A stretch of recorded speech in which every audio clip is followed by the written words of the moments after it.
Amen. Medyo pagpasensahan niyo yung boses ko dahil talagang napagod kagabi. Anyway, tayo po ay nag-aaral tungkol sa understand your purpose. Bago tayo magpapatuloy, tatanungin ko muna kayo, naintindihan niyo na ba yung purpose ninyo? Naintindihan na ba natin yung purpose natin? Kasi kapag hindi natin naintindihan yung ating purpose, ito ay isang tragedy sa buhay po natin. Kaya knowing your purpose is very important kasi nga, life without purpose is meaningless. Nakukuha po natin. Kaya po, bilang isang nilikha ng ating Panginoon, dapat naiintindihan natin yung purpose ng Lord sa buhay natin. That's why nung nakaraan na pag-usapan po natin, kung magre-review po tayo dun sa ating pag-aaral, sabi niya po doon, isang uri ng pagpapakamatay ang buhay na wala yung purpose. Kasi pag sinabing wala yung purpose, ibig sabihin, wala din ang Diyos. Kasi God is a God of purpose. Amin po ba? So ngayon po, ang ating aaralin ay tungkol po sa how to understand your purpose. How to understand your purpose. Meron lang pong dalawa. Una, change your thinking. Or ito yung tinatawag na repentance. Okay? Repentance. Hanggat hindi ka nagbabago ng isipan, hindi mo malalaman, hindi mo mauunawaan yung purpose ng Lord sa buhay mo. Gets po ba natin? Ulitin ko, hanggat hindi tayo nagbabago ng ating isipan, hindi mo maiintindihan ang purpose ng Lord sa buhay mo. Kasi nga, sabi ko nga po, ang Diyos, nilikha niya ang tao dahil sa purpose. Tama? Hindi po tayo nag-i-exist na hindi po nabuo yung purpose ng Lord sa buhay po natin. Kaya nga, para maintindihan natin ito, kailangan magbago tayo ng pag-iisip. Bakit sinabing kailangan magbago ng pag-iisip? Kasi kung babalikan po natin yung original, lahat ng tao ay tumalikod sa Diyos dahil nagkasala. Tama po ba? Tama po ba? So, ibig sabihin yan, para makabalik ka doon sa purpose, kailangan mo nang mabago yung kaisipan mo. Ibig sabihin, dapat yung kaisipan ng Diyos ngayon, ang siyang kaisipan mo. Hindi pa pwede na ang kaisipan mo ay kaisipan mo, tapos sasabihin mo, alam ko yung purpose. Malalaman mo lang ang purpose ng Diyos kapag yung kaisipan ng Diyos ang siyang nasa isip mo. Gets po ba natin? Kaya sabi niya dito, yung salitang repent, sa English ay regrets, to feel remorse, or sorrow for an action. So, ibig sabihin dito, attitude and thought. Pagdating po sa repentance, sa Greek word, alam naman po natin, change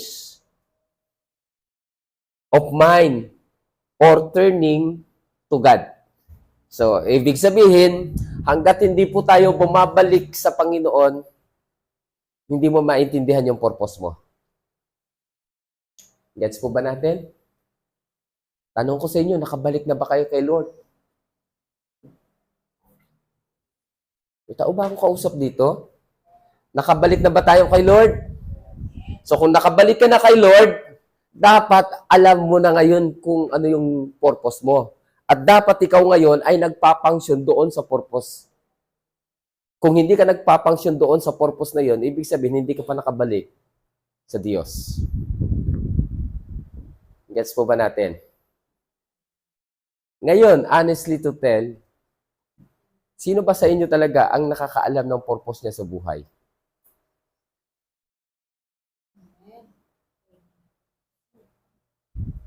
Ha? Sino nakakaalam? Kung babalikan natin ang Ephesians chapter 2 verse 10, anong sabi niya doon? Tignan niyo ang Bible ninyo. Wala diyan. For we are God's workmanship, created in Christ Jesus unto good works. Tignan ninyo, tayo ay produkto ng Diyos. Isinave tayo kay Kristo. Di ba, pinag-aralan natin yung Greek niyan?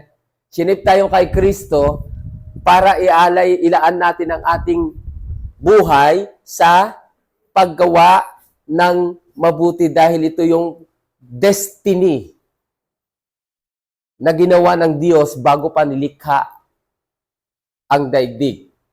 So maliwanag dito na tayo ay produkto ng Diyos. Ibig sabihin, tayo ay produkto ng purpose ng Diyos. Ipinattern tayo kay Jesus. At after na may pattern tayo kay Jesus, ano yung dahilan? Ano yung purpose? Unto good works. Para gumawa ng mabuti. Kaya napakahalaga po yung Ephesians chapter 2 verse 10. Ngayon tutuloy po natin, sabi niya, who knows the thought that another person has, only a person spirit that lives within him knows his thought. It is the same with God. No one knows the thought of God except the Spirit of God. Walang sino mang makakaunawa sa iniisip ng tao, kundi sa pamagitan din lang nito ng kanyang espiritu. Tama po ba? Ganon din daw sa Diyos. Ano sabi sa Diyos? Ano sabi doon? Walang nakakaalam ng iniisip ng Diyos maliban sa kanyang espiritu. At ang espiritu ng Diyos na tinanggap natin bilang tayo ay isang mananampalataya, hindi daw espiritu ng mundong ito. Kung tutuusin natin, kung itutuloy natin yung verse 12, hindi daw ito yung espiritu ng mundong ito, kundi yung espiritu na nanggagaling sa ating Panginoon para malaman po natin at maunawaan po natin yung mga pagpapalang ibinibigay sa atin ng Diyos. Kung babasahin nyo ang 1 Corinthians chapter 2 verse 12. Nagigets po ba natin? So, ang liwanag dito walang nakakaalam ng iniisip ng Diyos maliban sa kanyang espiritu. Ganon din ang tao. Kaya tignan ninyo, habang hindi tayo nakakabalik sa Diyos, hindi natin maiintindihan o mauunawaan yung purpose ng Diyos sa buhay natin. Gets po ba natin? Hello? Okay, now, sabi niya dito, 1 Corinthians chapter 2 verse 9 and 10. However, as it is written, what no eyes has seen, what no ear has heard, and what no human mind has conceived, the things God has prepared for those who love Him. These are the things God has revealed to us by His Spirit. The Spirit searches all things, even the deep of things of God. So, tignan ninyo, ang nagpapaunawa lang naman ito, ang nagre-reveal lang naman ito ay ang Espiritu. Tama po ba?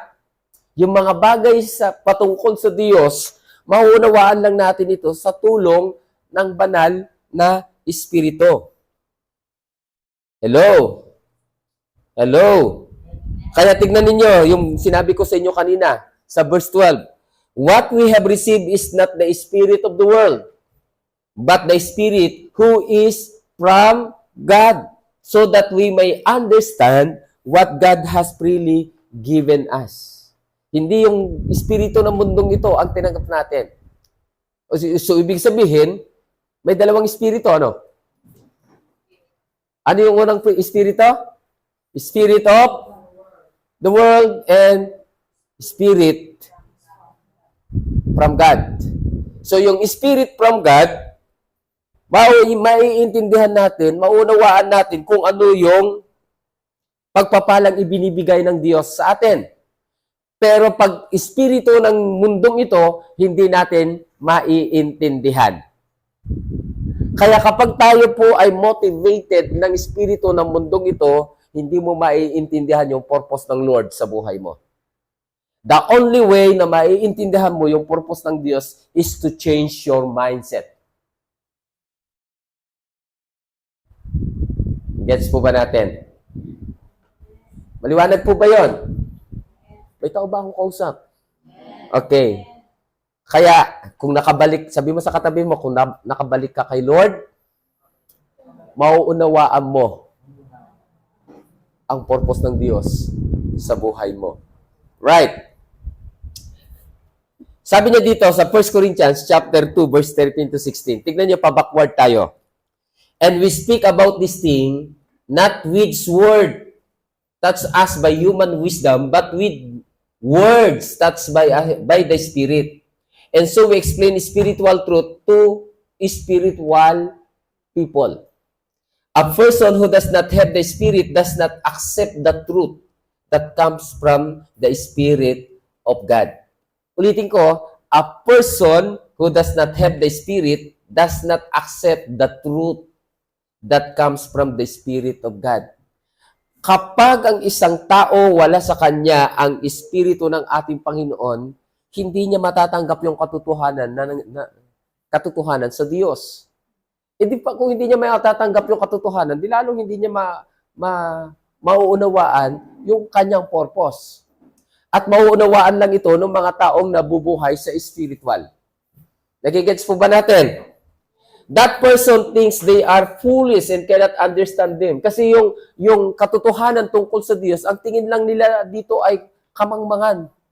Walang kwenta, walang kabuluhan. Then sabi niya, because they can only be judged to be true by the Spirit. The spiritual person is able to judge all things, but no one can judge him. The scripture says, who has known the mind of the Lord? Who has been able to teach him? But we have the mind of Christ. So alam niyo na ang ibig sabihin ng repentance? Anong ibig sabihin ng repentance? We have, tama, but we have the mind of Christ. Yan ang repentance. We have the mind of Christ. Hindi mind ng world yung nasa sa iyo, kundi the mind of Christ. Kung ano yung kaisipan ni Kristo, yun yung kaisipan mo. Yan ang ibig sabihin ng repentance. Malalim, mas malalim na kahulugan ng repentance. You have the mind of Christ. Ibig sabihin, kapag ang kaisipan mo ay hindi katulad ng kaisipan ng ating Panginoon, hindi mo naiintindihan ang layunin ng Diyos sa buhay mo. Are you listening? Nagigets natin?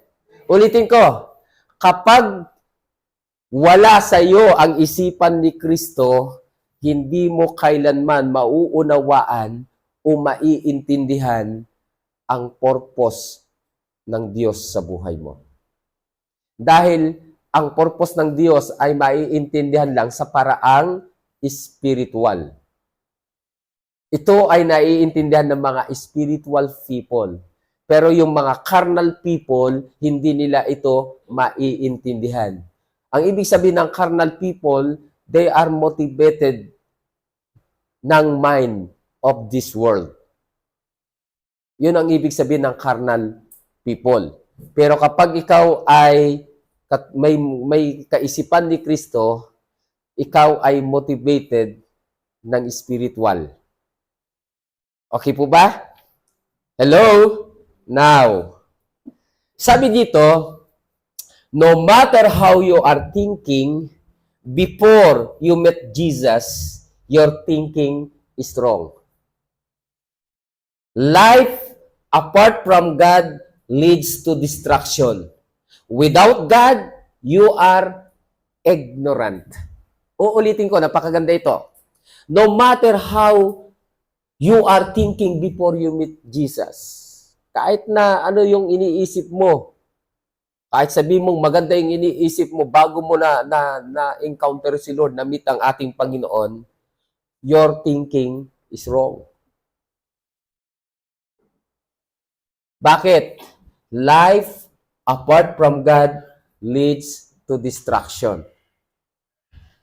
And without God, you are ignorant. Nagigets po ba natin? Kaya nga yung mga ginagawa natin nung hindi pa natin na-encounter si Lord sa buhay natin, mali pa rin yun. Wala pa rin kabuluhan. Garbage pa rin kay Lord yun. Magkakaroon lang ng halaga yung mga ginagawa natin kapag na-encounter na natin si Lord sa buhay natin. Amen? Hello?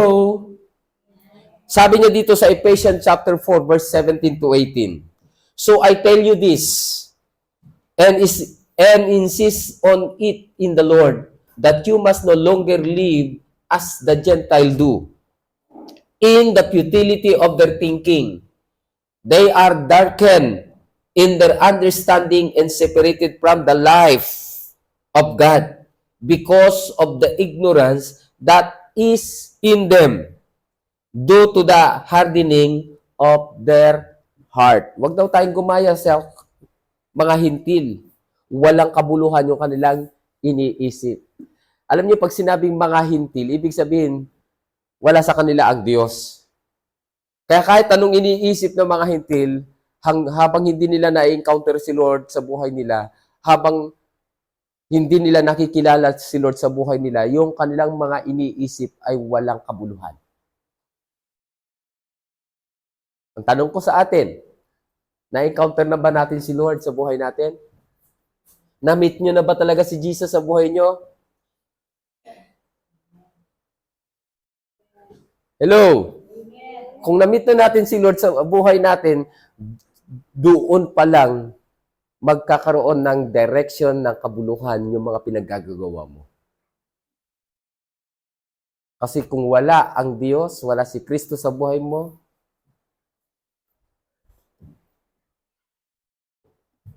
walang kabuluhan ang buhay mo. Gets po ba natin? Sabi mo nga sa katabi mo, ignorance of purpose leads to abuse. Ignorance robs you of your potential because it leads to abuse. Wala dyan. Ulitin ko lang. Ignorance of purpose leads to abuse. Ignorance robs you of your potential because it leads to abuse. Kaya kapag hindi po natin, very ignorant po tayo, mangmang po tayo sa purpose, ito ay hahantong sa pang-aabuso. Kaya kahit na nabubuhay ka ngayon, kung hindi mo nauunawaan yung purpose ng Diyos sa buhay mo, naaabuso mo yung purpose. Gets po ba natin? Ang tanong ko, gaano na natin katagal inaabuso yung purpose ng Lord sa buhay natin?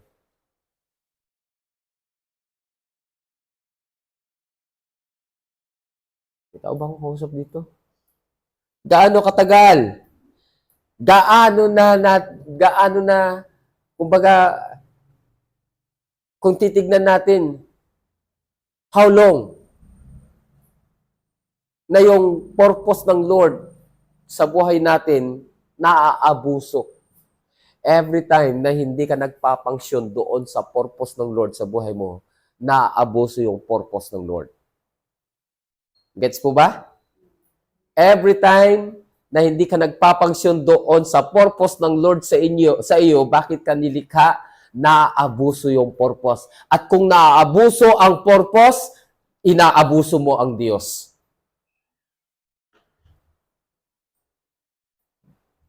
You are abusing God. Kaya napakahalaga po dito na unawain natin yung purpose ng Lord sa buhay natin. Imagine, Genesis chapter 1 verse 26, nilikha tayo ng Diyos ayon sa kanyang wangis. Para ano? Para mag-domain. para mag-rule, para mag-multiply, para mag-replenish. Pero anong ginagawa natin? Nangyayari ba yun? E paano nga tayo mag-multiply? Paano tayo magdudumin? Eh, problema yung image of God sa buhay natin. Kaya, ibig sabihin, ignorance of purpose leads to abuse. At kapag naabuso yung purpose, naaabuso ang Diyos.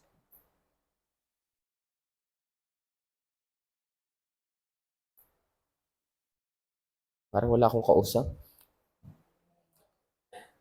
Hello? Robbing. Nararab natin yung purpose. Nararab natin ang Diyos kapag naaabuso yung purpose ng Lord sa buhay po natin. Akala natin ang robbing lang sa tithes and offering. Nararab natin ang Diyos. We are robbing God because of purpose. Dahil hindi tayo nagpapangsyon doon sa purpose. Palakpakan nga natin si Lord. Tahimik natin. Hello. Okay. So, sabi niya dito, 2 Thessalonians chapter 1, verse 8 to 9. Ito, matindi ito ha. Then He will punish those who do not know God. To know God is to know. To know God is to understand your purpose. Gets po ba natin yon? And who do not obey the good news about our Lord Jesus Christ. Those people will be punished with a destruction that continues forever. They will be kept away from the Lord and from His great power. Darating siya. Kumbaga, napapalibutan siya ng nagliliyab na apoy. Parurusahan niya ang mga hindi kumikilala sa Diyos. Alam ba ninyo na hanggat hindi tayo nagpapangsyon doon sa purpose natin, ito ay equivalent ng hindi pagkilala sa Diyos? Kaya, ibig sabihin po niyan, to know God is to understand already your purpose. Naiintindihan mo na yung purpose ng Lord sa buhay mo. Kaya kung hindi mo kilala ang Diyos, di ibig sabihin, hindi mo rin alam yung purpose ng Lord sa buhay mo. Anong sabi doon pag hindi mo alam yung purpose? Kapag hindi mo kilala ang Diyos? Punish with a destruction that continues forever. Ito yung tinatawag na falling away. Talagang pagtalikod mo na sa Diyos. Kaya pag hindi ka nag-function sa purpose mo, ito ay isang uri ng pagtalikod sa Diyos.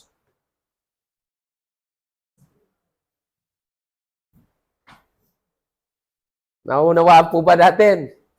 Kaya napakahalaga na mag-function tayo sa purpose ng Diyos sa buhay natin. Paano nga kung hindi mo naiintindihan? That's why we need to understand. And madali lang naman unawain yung purpose ng Lord. Genesis chapter 1 verse 26. Ephesians chapter 2 verse 10. Madali lang naman unawain yun eh. Kaya lang problema, hindi tayo nagpapangsyon doon sa purpose. Amen. Akala po natin yung pagpunta lang ng church, nagpapangsyon na tayo sa purpose. Sa tingin nyo, pag pumunta tayo ng church, nagpapangsyon na tayo sa purpose?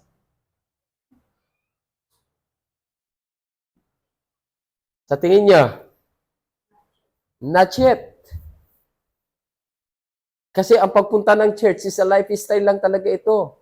Culture lang dapat ito ng mga anak ng Diyos. Pero habang hindi ka nagpapangsyon doon sa purpose ng Diyos sa buhay mo, malaking problema yun. Kaya kung nakikilala mo ang Diyos sa buhay mo, dapat nagpapangsyon ka doon sa purpose ng Lord sa buhay mo. And John chapter 17 verse 3, ano sabi doon? Sige, pakibasa. Mas gusto kong marinig ito. John 17 verse 3. Sino magbabasa? John 17 verse 3. Sino may Bible? Please. Pakibasa.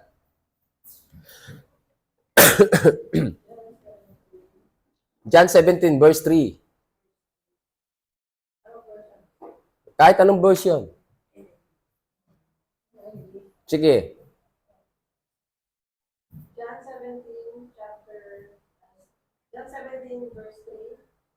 Now this is eternal life, that they know you, the only true God, and Jesus Christ, whom you have sent. O ano ang eternal life?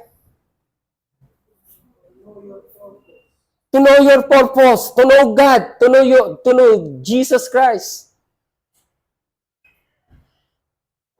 And that is eternal life. Kaya pag hindi ka nag-function doon sa purpose ng Lord, walang eternal life. Kaya nga kung nakilala mo si Kristo sa buhay mo, dapat nagpa-function ka dahil tinanggap mo yung buhay na walang hanggan. Tama po ba?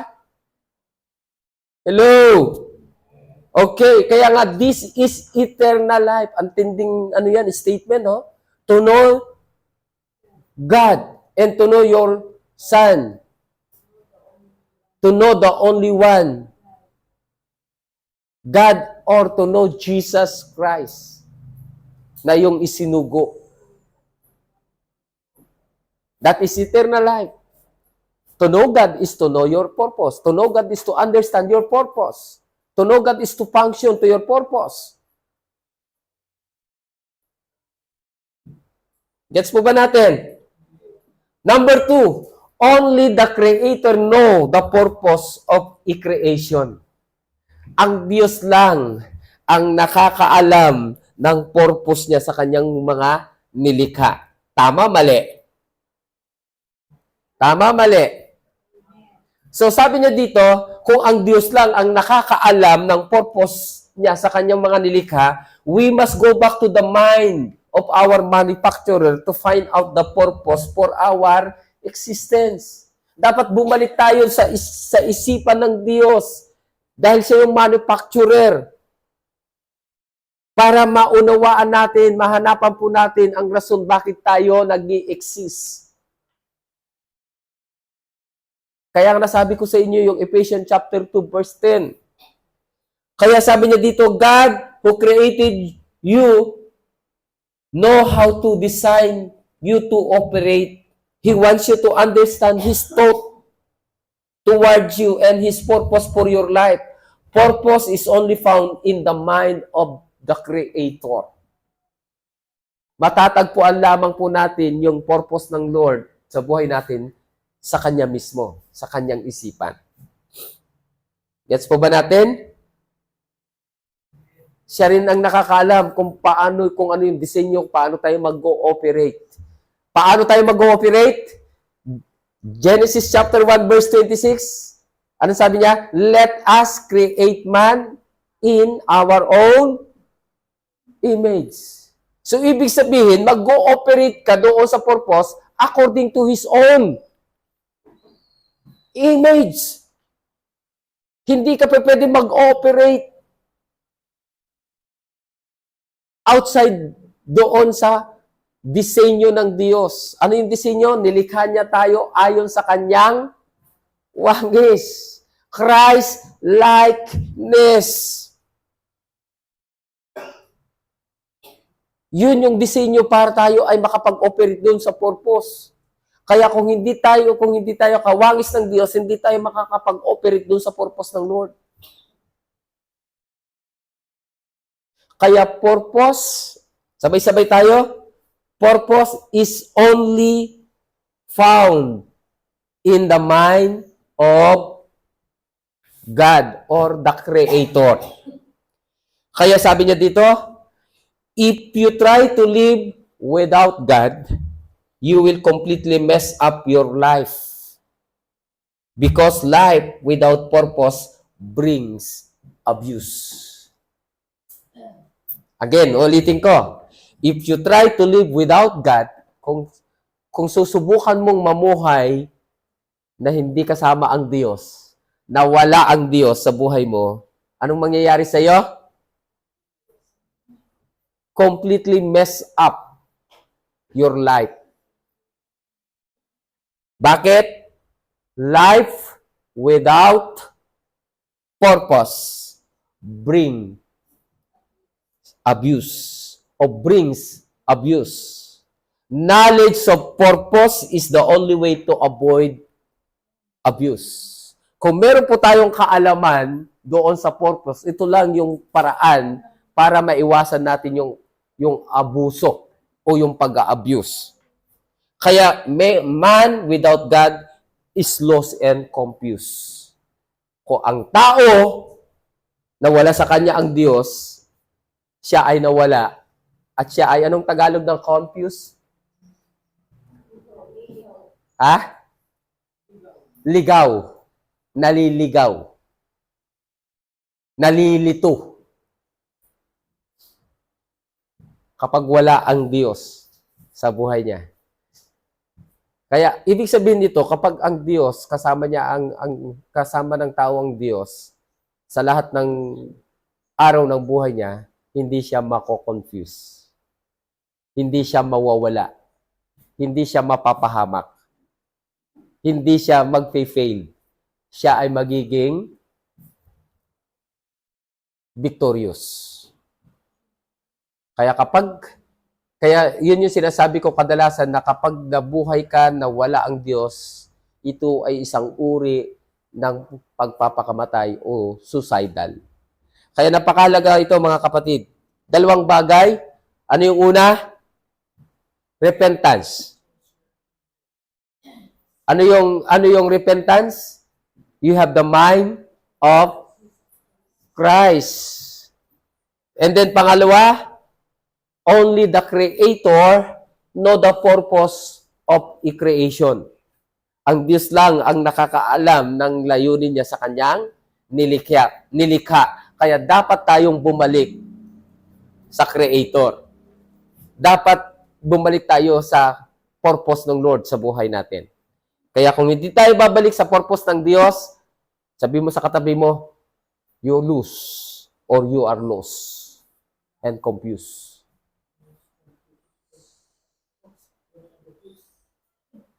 Ang tawag sa iyo, losos.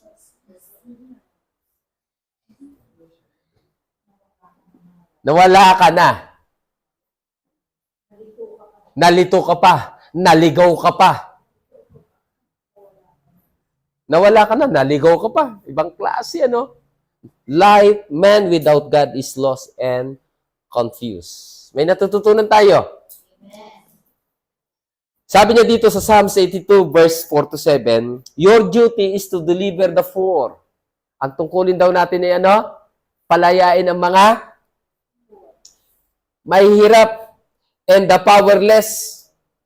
Liberate them from the grasp of the wicked, but you continue in your darkness and ignorance, while the foundation of society are shaken to the core.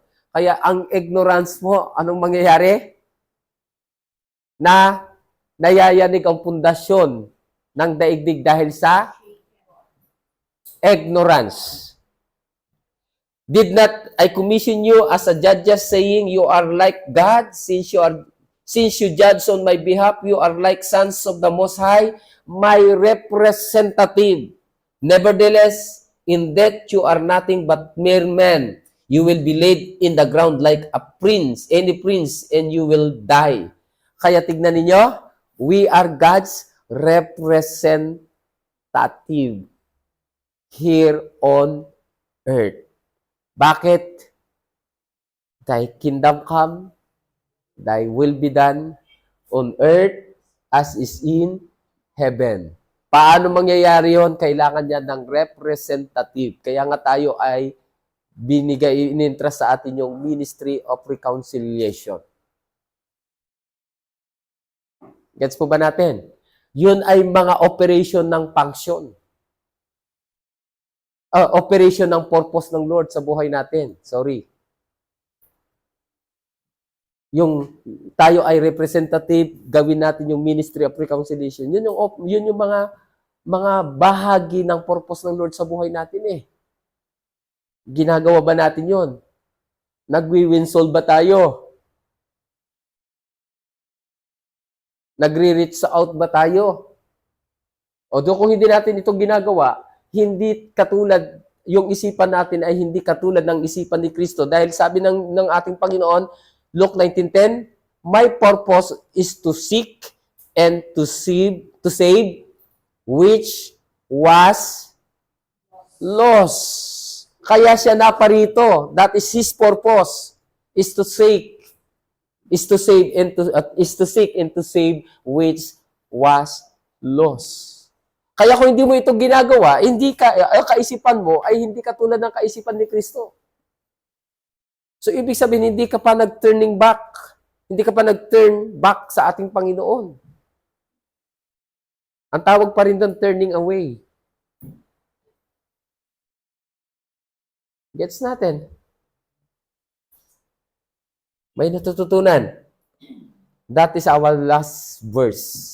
Itutuloy natin sa susunod. Amin po ba? Hello? Sabi mo nga sa katabi mo, man without God, ano? Lost and confused. Tayong lahat ay tumayo.